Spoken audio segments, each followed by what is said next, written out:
फिर से ज्वाइन कर लीजिएगा। भाई कृष्णा आ जाए तो एक मैसेज कर देना। Okay, so good morning students, this is Shubham Poddar, your mathematics teacher from Chandra public school Mau. This is class 10th mathematics. We are talking about area related to circles and we have a doubt from exercise 12.1 question number 4. और अगर आप question number 4 देख रहे हैं सारे students NCERT में, actually मुझे थोड़ा सा इन शॉर्ट लिख ही लेता हूँ क्वेश्चन में. एक व्हील है, एक कार व्हील है जिसका डायमीटर 80 सेंटीमीटर है. Wheels of a car are of diameter 80 centimeter each. How many complete revolutions does each wheel make in 10 minutes? Diameter of a wheel 80 centimetre दिया हुआ है.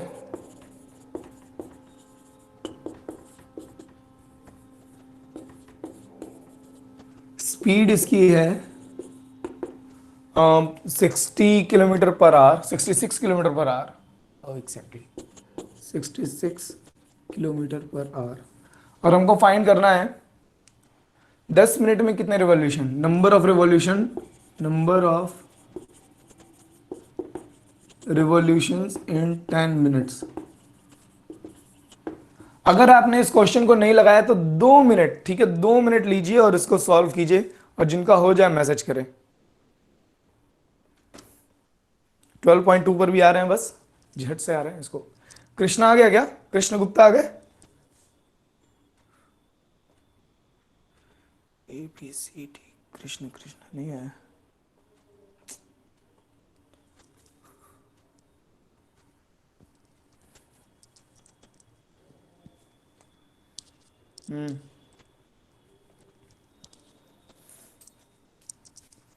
इसको 2 मिनट इसको सॉल्व कीजिए.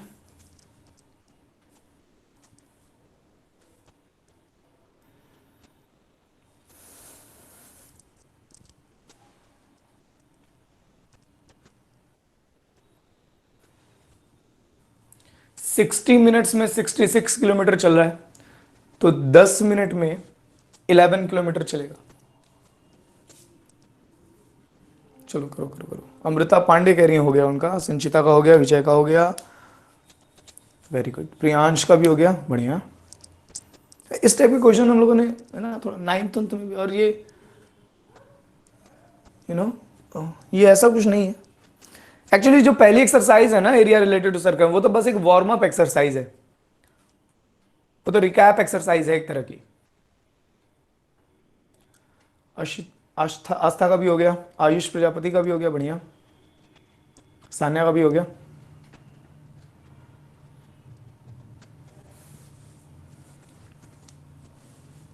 बहुत बढ़िया. आई होप आप लोग ये अभी लगा करके मैसेज कर रहे हो, ना कि प्रीवियस लगाया हुआ मैसेज कर रहे हो, ठीक है. तो क्या लॉजिक है, हमको नंबर ऑफ रिवॉल्यूशन निकालना है. एक रिवॉल्यूशन में आंचल का भी हो गया, श्वेता का भी हो गया, कीर्ति का भी हो गया, नैन्सी, आंचल, वेरी गुड, बहुत बढ़िया. अभिषेक का भी हो गया. एक रिवॉल्यूशन में सरकमफ्रेंस जितनी डिस्टेंस कवर होती है तो मालूम है, एक रिवॉल्यूशन में सरकमफ्रेंस जितनी डिस्टेंस कवर होती है. हमको नंबर ऑफ रिवॉल्यूशन निकालना है, तो हमको बताना है कितनी टोटल डिस्टेंस कवर हुई है, सरकमफ्रेंस से डिवाइड कर देंगे. ये सब तो तो 60 मिनट्स में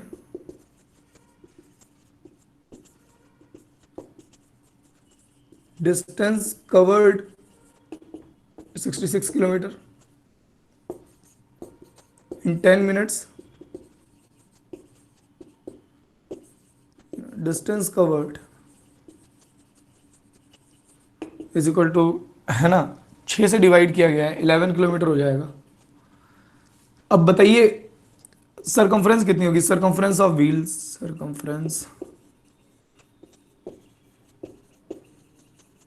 2 पाई आर, और आर की वैल्यू हो जाएगी 40, यानी कि 80 पाई, 80 पाई, डायरेक्ट लिख दे रहा हूँ, 80 पाई centimetre. Total number of revolution, total number of revolutions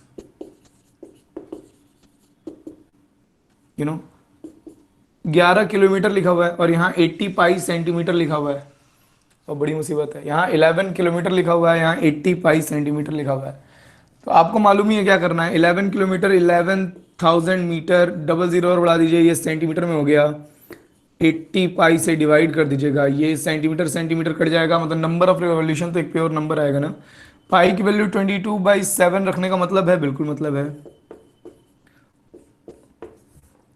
इसको सिंप्लीफाई कर लेंगे, ये एक जीरो तो कट ही जाएगा। ये 11 बन जाए 11, 11 2 जाए 22 आ जाएगा। ये 7 ऊपर चला जाएगा।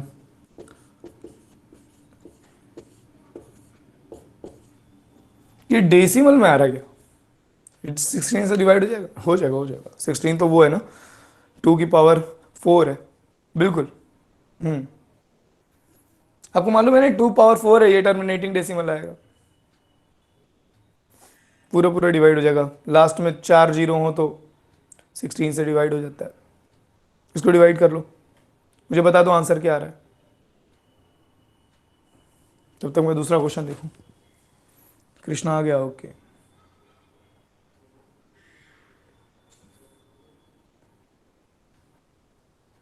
12.1 का भी पूछा किसने था यार, ये सवाल पूछा किसने था यार, कहाँ गया?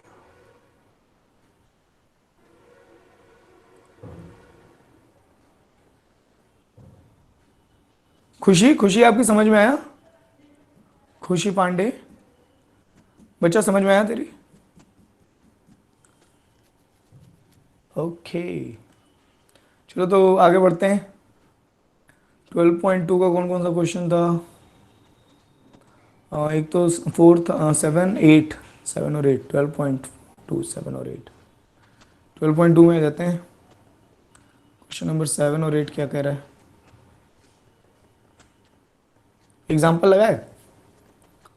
एग्जाम्पल में जो 12 में जो लास्ट वाला एग्जाम्पल है ना, 12.2 से पहला वाला एग्जाम्पल, वो बहुत बढ़िया एग्जाम्पल है। चलो उसी एग्जाम्पल वाला क्वेश्चन भी आप लोगों ने पूछ लिया। और इस घोड़े को तो देख के ही भाग गए होगे तुम लोग। ये ये जो घोड़े वाला क्वेश्चन है, इसको तो देख के ही भाग गए होगे तुम लोग।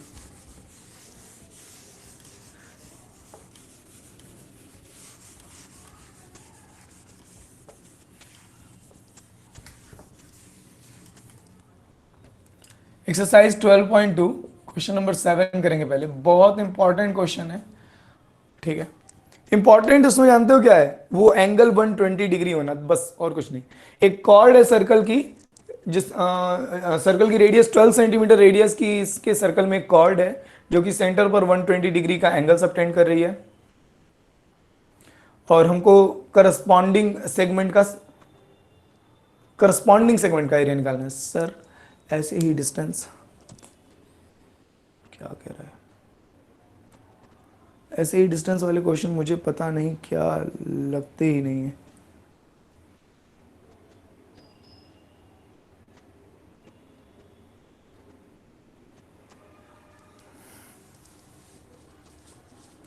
अच्छा ये वाले क्वेश्चन, ये वाले जो अभी लगा रहे थे खुशी, ये जो व्हील वाले, ये जो व्हील और सरकमफ्रेंस वाले क्वेश्चन है, ये वाला अभी जो लगा रहे थे, ऐसा खुशी की कभी कभी होता है ऐसा। मैं आपको बता रहा हूं, ऑनेस्टली बता रहा हूं, आज भी पढ़ाते समय, सॉरी यार, आज भी अभी पढ़ाते समय ना, इस टाइप का जब भी क्वेश्चन आता है तो एक दिमाग में ना कि सरकमफ्रेंस सरकमफ्रेंस निकालना, उसकी रोटेशन निकालना, नंबर ऑफ रिवॉल्यूशन डिस्टेंस में और सरकमफ्रेंस में 3 चीजें होती हैं, नंबर ऑफ रिवॉल्यूशन, डिस्टेंस और सरकमफ्रेंस में। इन तीनों को रिलेट ही नहीं कर पाता मैं। कभी लगता है कि किस में किससे डिवाइड करेंगे कि क्या आएगा, यही नहीं समझ में आता। लेकिन ऐसे टाइम पर ना थोड़ा सा जब भी मुझे लगता है कि अरे यार ये तो इसमें का क्वेश्चन आ गया, ये मुझे बड़ी दिक्कत करता है, उस टाइम मैं अपने आप को शांत कर लेता हूँ थोड़ा सा कि ठीक है, घबराओ नहीं। ध्यान से फोकस करता हूँ कि हाँ क्या निकालना है, कैसे, एकदम एकदम बच्चे की तरह सोचना कि हाँ। देखिए जैसे मैंने क्या किया था, 60 मिनट में 66 किलोमीटर था, तो 10 मिनट का निकाला एकदम सीधे सीधे तरीके से। तो ऐसे टाइम पर जब भी आपको लगे ना कि ऐसा क्वेश्चन आ गया जिसमें आप परेशान होते हो, तो वहां एकदम कूल डाउन हो जाना है, एकदम बचकाने तरीके से उस सवाल को लगाइए, एकदम बच्चों की तरीके से, ये होगा तो इतना आएगा, ये होगा तो इतना आएगा, है ना। कुछ क्वेश्चंस होते हैं जिनमें हमारी ग्रिप अच्छी होती है, हमको एग्जैक्टली पता होता है कि इसमें से डिवाइड कर देंगे ये आ जाएगा, उसमें हम सोचते भी नहीं है। लेकिन कुछ क्वेश्चंस ऐसे होते हैं कि जिसमें बेवजह कंफ्यूज हो जाते हैं अरे यार इसमें डिवाइड करेंगे सरकमफ्रेंस आएगा, इसमें डिवाइड करेंगे नंबर ऑफ रोटेशन आएगा, क्या आएगा वो नहीं समझ, नंबर ऑफ रिवॉल्यूशन आएगा। तो ऐसे सवालों में बिल्कुल है ना, आप रिलैक्स होकर क्वेश्चन लगाओगे तो कभी गड़बड़ नहीं होगी। तो एक सर्कल है, इवन अभी लगाते टाइम पर भी मैंने मैंने जब कहा था ना कि 2 मिनट लीजिए आप लोग लगाइए, उस समय मैं सोच रहा था कि मुझे ऐसे कैसे लगाना है, मुझे खुद दिक्कत होती है, सही बता रहा हूँ, झूठ नहीं बोल रहा। तो ऐसा होता है कुछ कुछ पर्टिकुलर टॉपिक के साथ ऐसा होता है। एक सर्कल है जिसकी रेडियस 12 सेंटीमीटर है और सेंटर पे 120 डिग्री का एक ये कॉर्ड हो गई। डायग्राम तो आप लोगों ने भी बना लिया होगा, ये एंगल बना रहा है 120 और ये जो रेडियस है किधर की 12 सेंटीमीटर है। 12 ये भी होगा, 12 ये भी होगा। हमको बताना है करस्पॉन्डिंग सेगमेंट का एरिया, ये कॉर्ड है ना, ये कॉर्ड है,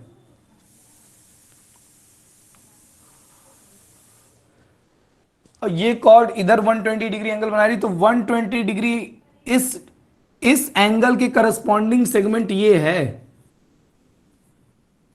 है करस्पॉन्डिंग सेगमेंट।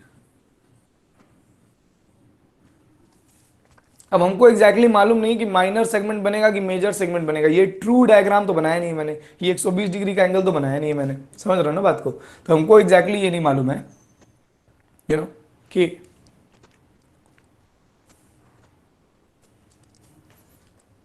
बट मैंने बस बना दिया है कि 21 सेंटीमीटर का रेडियस है।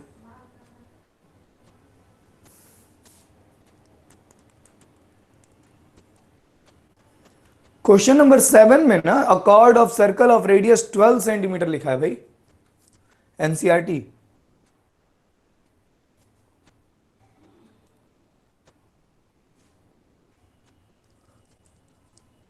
हाँ 7th बता रहा हूं मैं, 7th। ओके चलो, तो हमको बताना है कि सेगमेंट का एरिया कितना। आपको मालूम है ना सेगमेंट का एरिया निकालने के लिए क्या करते हैं, सेगमेंट का एरिया निकालने के लिए हम पूरे सेक्टर का एरिया निकाल करके उसमें से ट्रायंगल को माइनस कर देते हैं। Area of segment is equal to area of sector, corresponding sector लिख लेना, या आप नाम भी लिख सकते हो, आप नाम भी लिख सकते हो, ओ ए यहाँ पे कोई पॉइंट लिख देना, बी यहाँ पे कोई पॉइंट लिख देना, सी आप नाम भी लिख देना। Area of sector O C B A O minus area of triangle O A C. अच्छा, एरिया ऑफ सेगमेंट हो गया हमारा सिंपली, सेक्टर के एरिया का फॉर्मूला हम जानते हैं pi r square theta upon 360, और ट्राइंगल का एरिया हम जानते हैं 1/2, क्या याद है ना, r square sine theta, r square sine theta, जहां थीटा सेंटर पर बना एंगल है, क्या ये कहें कि दोनों साइड के बीच का एंगल है। तो अब ध्यान दीजिए, अब एक दिक्कत हो गई यहां पर, थीटा 120 डिग्री दिया और यहां आ जाएगा साइन 120, और अपनी ट्रिग्नोमेट्री जो है वो 90 पर जाके खत्म हो जाती है, हम 120 पर वैल्यू नहीं जानते। फिर एनसीईआरटी ने 120 क्यों दिया है, एनसीईआरटी चाहती है कि आप कोई ट्राइंगल वैंगल प्रॉपर्टी लगा करके निकालें किसी तरीके से इसकी वैल्यू को। 180 माइनस थीटा यूज करेंगे, लेट मी सी।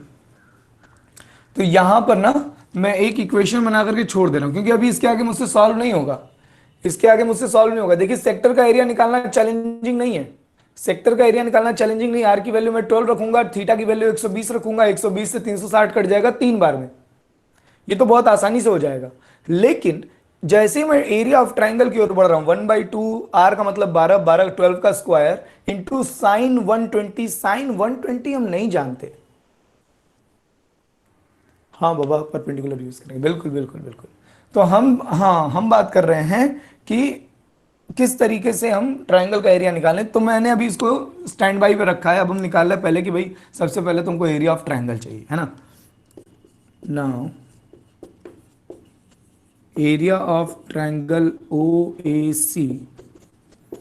अब देखिए हम लोग क्या काम करेंगे, हम लोग यहां ओ से ना इस पर एक परपेंडिकुलर ड्रॉ करेंगे, कौन सा पॉइंट नहीं यूज हुआ, यहां पे आप लिख लो डी, ये पॉइंट है डी। बस सारे स्टूडेंट ये बता दो कि ये दोनों ट्रायंगल कॉन्ग्रुएंट हो जाएगा कि नहीं, और कैसे हो जाएगा ये प्रॉपर्टी भी बता देना। दोनों ट्रायंगल मतलब प्रॉपर्टी का मतलब कौन से क्राइटेरिया से बराबर कॉन्ग्रुएंट हो जाएगा, कौन से क्राइटेरिया से, S S S R H S, ये अच्छा R H S R H S R H S.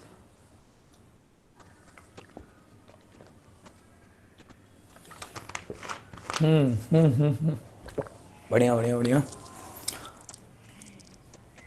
है ना। ये 12 और ये 12 दोनों का हाइपोटेनस बराबर है, राइट एंगल दोनों का, बीच की एक साइड कॉमन है, आर एच एस, ये दोनों ट्रायंगल कॉन्ग्रुएंट हो जाएंगे। इसको ऐसे लिख लेते हैं, for area of triangle O A C, और एक आपने परपेंडिकुलर ड्रॉप किया, O D A will be congruent to triangle O D C. आपको मालूम है कि अगर दो ट्रायंगल कॉन्ग्रुएंट होते हैं तो वो ओवरलैप करते हैं एक दूसरे को, सुपर है ना, एक दूसरे को पूरी तरह से कंप्लीटली ओवरलैप कर लेते हैं।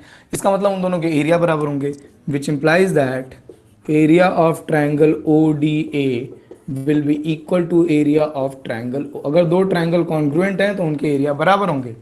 इसका कन्वर्स ट्रू नहीं है, अगर दो ट्रायंगल के एरिया इक्वल है तो वो कॉन्ग्रुएंट होंगे जरूरी नहीं है, लेकिन दो ट्रायंगल कॉन्ग्रुएंट हैं तो उनके एरिया जरूर इक्वल होंगे। तो इसका मतलब पूरे ट्रायंगल का एरिया जो है इस किसी एक ट्रायंगल के डबल के बराबर होगा। तो हेंस, अच्छा ये 120 डिग्री था तो ये हो गया 60 डिग्री, ये 120 डिग्री था तो ये हो गया 60 डिग्री। अब ये 60 डिग्री अगर हो गया, ये हाइपोटेनस हमको मालूम है, ये 60 डिग्री अगर हो गया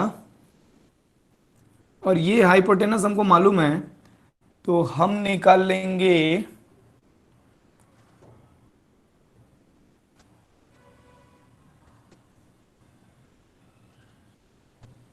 कॉर्ड की लेंथ।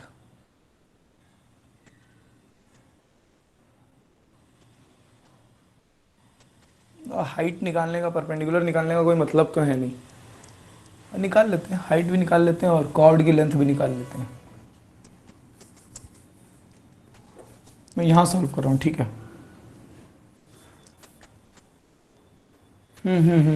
बिल्कुल, मैं यहां सॉल्व कर रहा हूं।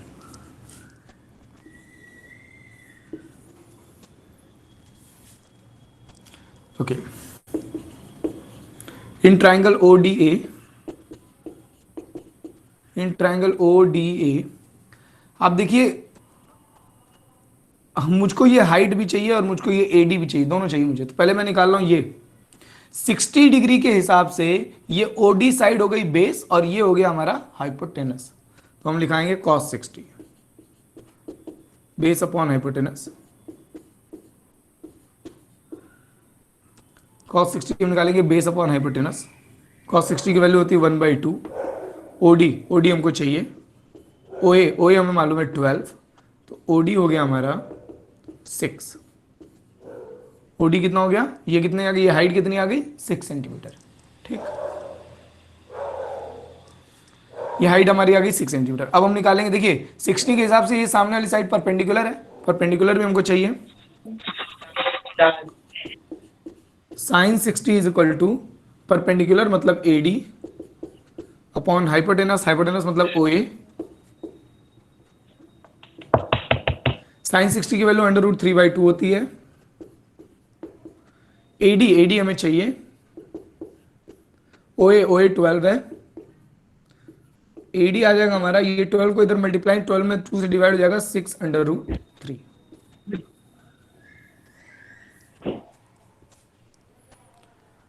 अच्छा ये भी समझने वाली बात है कि अगर एडी 6√3 है तो एसी कितना होगा, एडी अगर 6√3 है तो एसी कितना होगा। अरे नहीं सत्यम, जल्दी जल्दी में बता देते हो तुम। 12√3 होगा ना बाबा, हाँ डबल होगा बिल्कुल, लेकिन नंबर ने शॉर्ट में बता दिया ट्वाइस होगा। 2√3 12√3 बिल्कुल, तो एसी हो जाएगा हमारा, एग्जाम में आप यहाँ रीजन लिखेंगे the perpendicular drawn from the centre to the chord of circle bisect the chord. The perpendicular from the centre to the chord bisect the chord, ये आप एग्जाम में लिखो, ठीक है। तो ये आ गया हमारा, तो इसका डबल होगा ये जब इस कॉर्ड को बाइसेक्ट कर रहा है, ये 6√3 है, तो ये 12√3 होगा।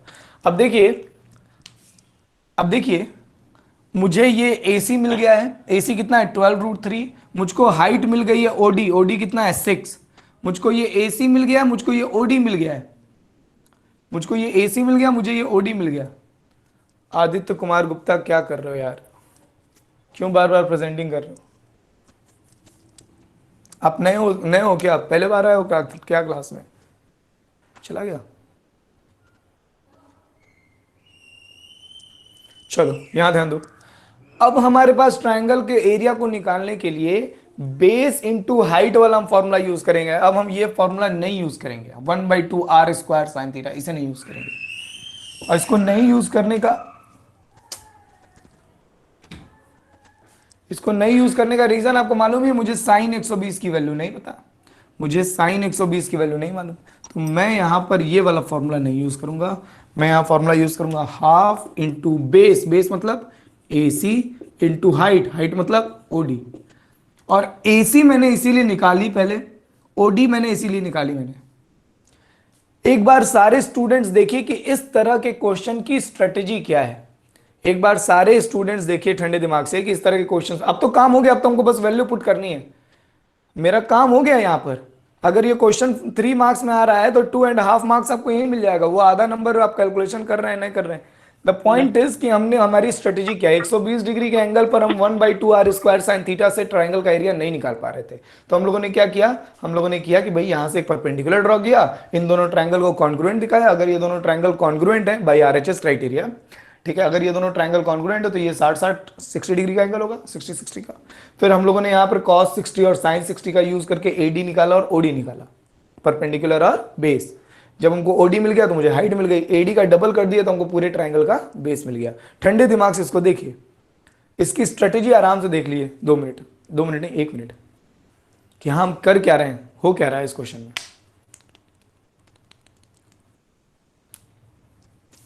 पहले इधर सॉल्व किए हैं, फिर इधर सॉल्व किए हैं।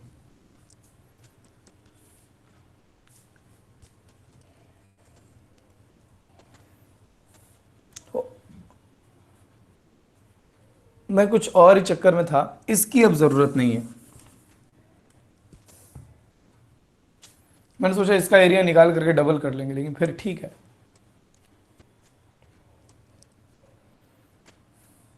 इसकी ये जो एरिया बराबर किया था मैंने, उसकी कोई जरूरत नहीं है। हाँ, इंग्लिश की क्लास है 3 बजे से, रोज होगी आपकी, रोज इंग्लिश की क्लास होगी आपकी।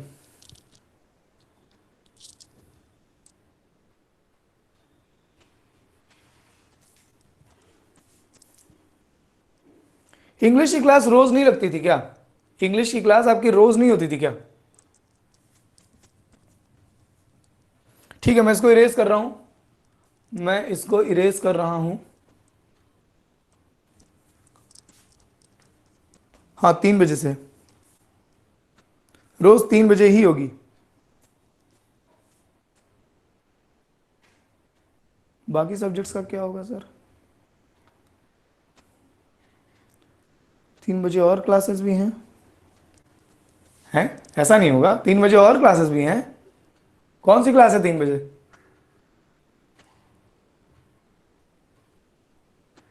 तीन बजे और कौन सी क्लास है? अलग अलग दिन, अलग अलग है। आज नहीं है, ठीक है, कोई बात नहीं। आज नहीं है ना, आज तो कोई क्लास है नहीं 3 बजे। आज आप 3 बजे इंग्लिश की क्लास, मेरी बात सुनो, मेरी बात सुनो,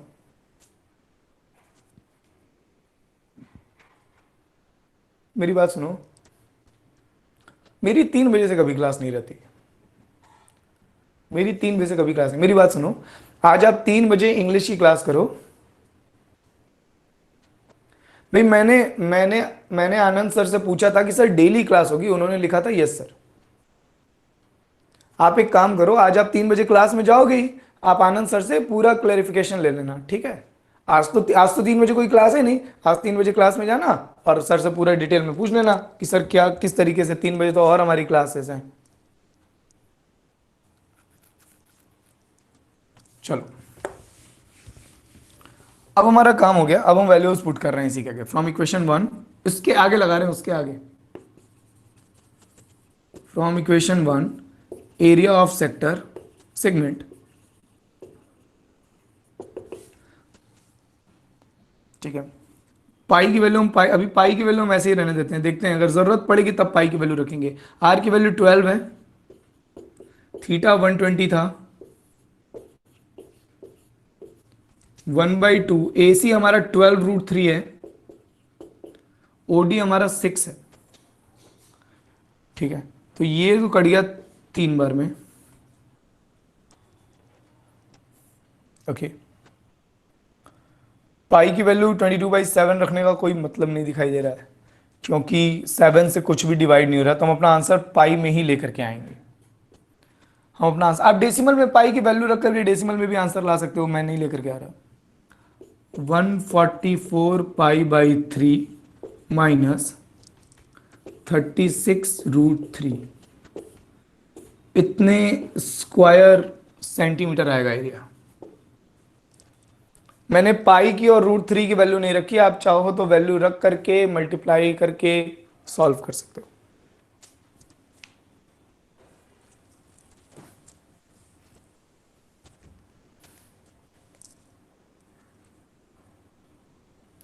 ठीक है, आप वैल्यू पुट कर लेना 3, ठीक है, वैल्यू पुट कर लेना, वो वैल्यू पुट करके सॉल्व करने में काफी टाइम लग जाएगा। तो मैं अभी नेक्स्ट क्वेश्चन करने जा रहा हूं।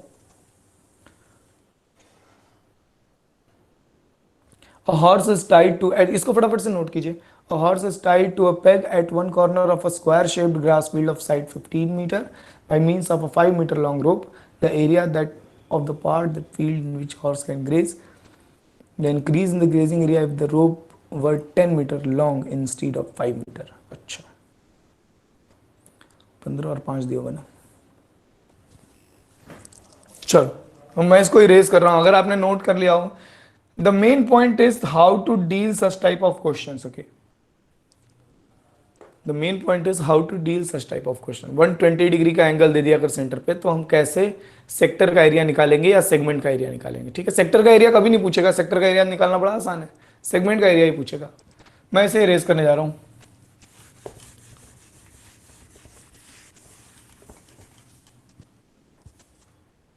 मैं इसे इरेज कर रहा हूं। एक स्क्वायर फील्ड है, स्क्वायर फील्ड की साइड 15 मीटर है, और उसमें 5 मीटर लंबी रस्सी से घोड़े को एक कॉर्नर में बांध दिया गया है। Question number 8, exercise 12.2। एक स्क्वायर फील्ड है,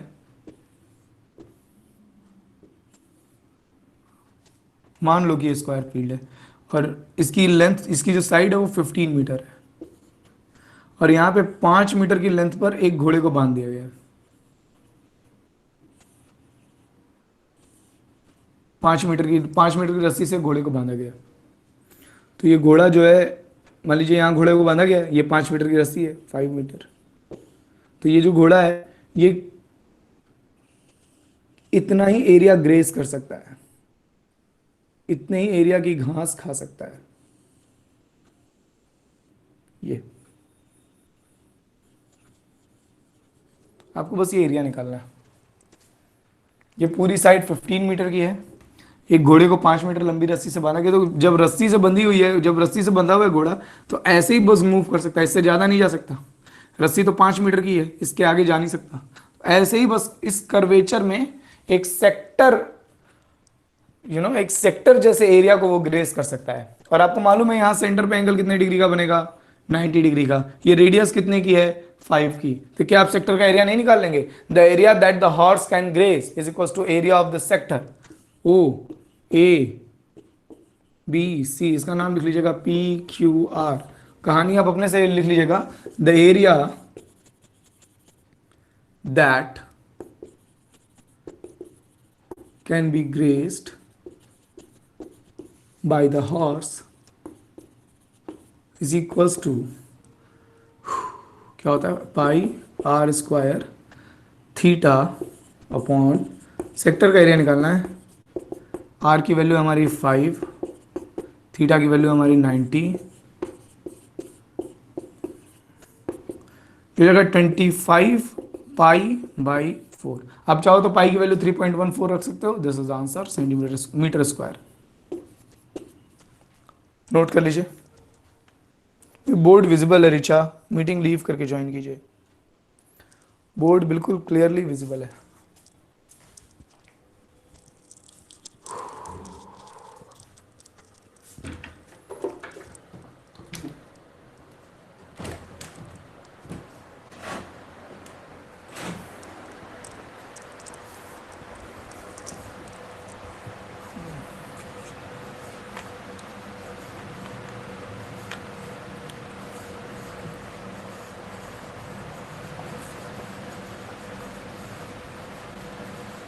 एक ही बात है सत्यम,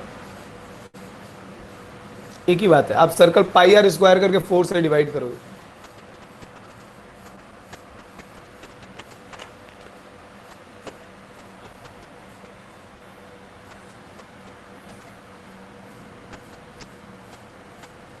नैन्सी एक स्क्वायर फील्ड है 15 मीटर साइड की, 15 मीटर, ये एक स्क्वायर फील्ड है, 15 मीटर इसकी लेंथ है साइड की, ठीक है। और इसके एक कॉर्नर पे, किसी भी एक कॉर्नर पे मैंने यहां बना दिया है, एक 5 मीटर लंबी रस्सी से घोड़े को बांध दिया गया है, ठीक है। 5 मीटर लंबी रस्सी से एक घोड़े को बांध दिया गया है। अब ये पूछा जा रहा है ये घोड़ा कितना एरिया ग्रेज कर सकता है। तो ये घोड़ा ऐसे ही ग्रेज करेगा ना, इतना ही पोर्शन ग्रेज करेगा, इससे आगे तो जा नहीं सकता, इससे आगे जा नहीं सकता, इससे आगे, क्योंकि रस्सी 5 मीटर की है। जो रस्सी रोप है हमारी, the length of the rope is 5 metre. तो जो घोड़ा है वो इसके बियॉन्ड नहीं जा सकता, वो इसी आर्क में, इसी सर्कुलर आर्क में फील्ड को ग्रेज कर सकता है, इतना ही पोर्शन ग्रेज कर सकता है, इसके आगे जा ही नहीं पाएगा क्योंकि आगे रस्सी नहीं जाने देगी उसे। Got it? समझी? तो चलो आज आपके तीनों क्वेश्चंस हो गए। कल हम लोग आगे के क्वेश्चन सॉल्व करेंगे, कल हम लोग आगे के क्वेश्चन सॉल्व करेंगे, 12.2 से आगे बढ़ेंगे। अगर आप अभी भी 12.1 और 12.2 नहीं लगाए हैं तो मेक श्योर कि आप एनसीईआरटी के क्वेश्चन सॉल्व करते रहे। एनसीईआरटी में क्वेश्चंस कम जरूर दिए हैं लेकिन बहुत सॉलिड क्वेश्चंस दिए हमें। कम टाइम में अगर अच्छी प्रिपरेशन करनी हो तो एनसीईआरटी या प्रीवियस ईयर बोर्ड क्वेश्चंस ही लगाने चाहिए। खूब खुश रहिए, खूब मेहनत कीजिए। This is Shubham Poddar signing off from today's class. टटास। इंग्लिश की क्लास करना मत भूलिएगा 3 बजे।